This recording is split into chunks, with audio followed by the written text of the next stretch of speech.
മറ്റ് അധ്യാപകരെ, രക്ഷിതാക്കളെ, വിദ്യാർത്ഥിനികളെ, സഹപാഠികളെ, നമസ്കാരം. ഇന്നത്തെ ദിനത്തിൻ്റെ പ്രത്യേകത ഞാൻ പ്രത്യേകം പറഞ്ഞ് സൂചിപ്പിക്കേണ്ട ഒരാവശ്യമില്ല. നമുക്കെല്ലാവർക്കും അറിയാം, ലോക ലഹരി വിരുദ്ധ ദിനമാണിന്ന്. 1987 മുതൽ എല്ലാ വർഷവും ലഹരി വസ്തുക്കളുടെ ഉപയോഗം തടയുന്നതിന് വേണ്ടി ഐക്യരാഷ്ട്രസഭ ഇന്ന് ജൂൺ 26 ലോക ലഹരി വിരുദ്ധ ദിനമായി ആചരിച്ചു വരികയാണ്. ലഹരി എന്നത് ഒരു മോശം കാര്യമൊന്നുമല്ല.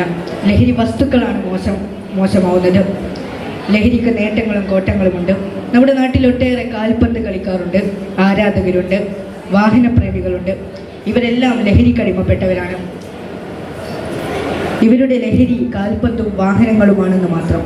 അതുപോലെ തന്നെ ലഹരിയുടെ കോട്ടവശങ്ങളാണ് മദ്യം, സിഗരറ്റ്, ഇങ്ങനെ പോലുള്ള നിരവധി ലഹരി വസ്തുക്കൾ.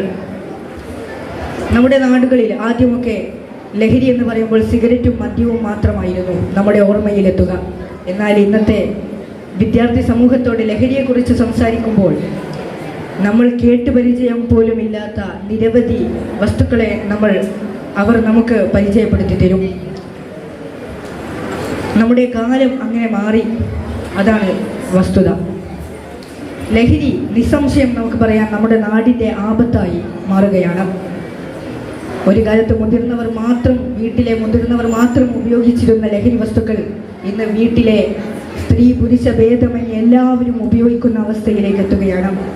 സ്വന്തം തലച്ചോറിൻ്റെ നിയന്ത്രണം സ്വന്തം കൈകളിലല്ലാത്ത അവസ്ഥ, അത് വല്ലാത്തൊരവസ്ഥ തന്നെയാണ്. സ്വമേധയാ അല്ല നമ്മളൊന്നും ചെയ്യുന്നത്, അല്ലെങ്കിലും ഈ ലഹരി വസ്തുക്കൾ ഉപയോഗിക്കുമ്പോൾ സ്വന്തം അച്ഛനെയോ അമ്മയെയോ തിരിച്ചറിഞ്ഞ് നമുക്ക് മനസ്സിലാക്കാൻ സാധിക്കുന്നില്ല. സ്വന്തം അച്ഛനെയും അമ്മയെയും മറ്റ് കുടുംബാംഗങ്ങളെയും കൊലപ്പെടുത്തുന്ന അവസ്ഥ വരെ ഉണ്ടാവുന്നു. എന്നാൽ ഇതിനൊക്കെ തടയാൻ വേണ്ടി 2016 കേരള സർക്കാർ എക്സൈസിൻ്റെ കീഴിൽ കൊണ്ടുവന്നതാണ് വിമുക്തി മിഷൻ.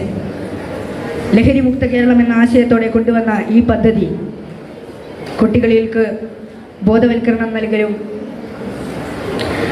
ലഹരി വസ്തുക്കളുടെ ഉപയോഗം തടയലും ഇതിന് അടിമപ്പെട്ടവർക്ക് ചികിത്സ നൽകലുമൊക്കെയാണ് ഇതിൻ്റെ പ്രധാന ലക്ഷ്യം. ഇങ്ങനെയൊക്കെയാണെങ്കിൽ കൂടി ഒരു ഭാഗത്ത് മദ്യവിതരണ കേന്ദ്രങ്ങളുടെ എണ്ണം വർദ്ധിപ്പിക്കലും ഗുണനിലവാരം ഉറപ്പുവരുത്തുകയും ചെയ്യുമ്പോൾ മറ്റൊരു വശത്ത് ലഹരിക്കെതിരെ സംസാരിക്കുക എന്നത് നമ്മുടെ സർക്കാരിൻ്റെ ഈ സമീപനം മാറേണ്ടതുണ്ട്. നമുക്ക് നമ്മുടെ ചുറ്റുവട്ടത്തുള്ള ആശുപത്രികളിൽ പോയാൽ ലഹരി വസ്തുക്കൾ ഉപയോഗിക്കുന്നവർ അനുഭവിക്കുന്ന പ്രശ്നങ്ങൾ നമുക്ക് കാണാൻ സാധിക്കും. അതിൽ നിന്നുമെല്ലാം പാഠം ഉൾക്കൊണ്ടുകൊണ്ട് നമ്മുടെ നാടിനെ, നമുക്ക് തന്നെ സംരക്ഷിക്കാം എന്ന് പറഞ്ഞുകൊണ്ട് ഞാൻ എൻ്റെ വാക്കുകൾ ഉപസംഹരിക്കുന്നു. നിങ്ങൾക്ക് നന്ദി. ജയ് ഹിന്ദ്.